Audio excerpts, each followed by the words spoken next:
Scientists have found large earthquakes can trigger aftershocks on the other side of the world.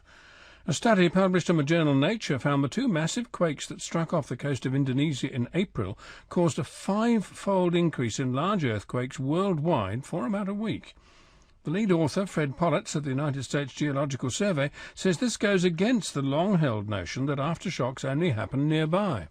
Scientists have been pondering more deeply whether large main shocks can trigger large aftershocks around the world.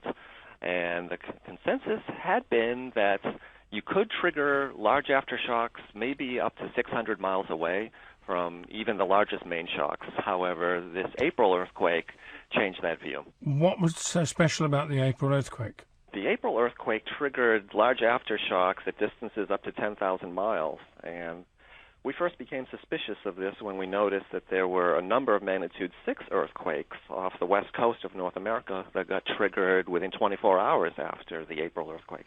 What is the mechanism that transmits the trigger from point A to point B?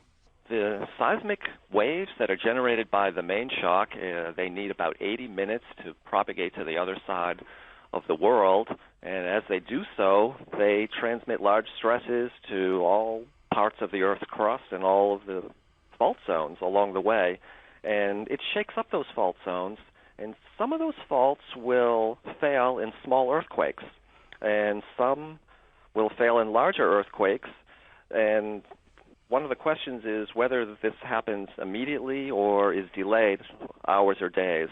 And we know from past observation that small earthquakes can be triggered around the world, usually instantaneously when those waves are going by.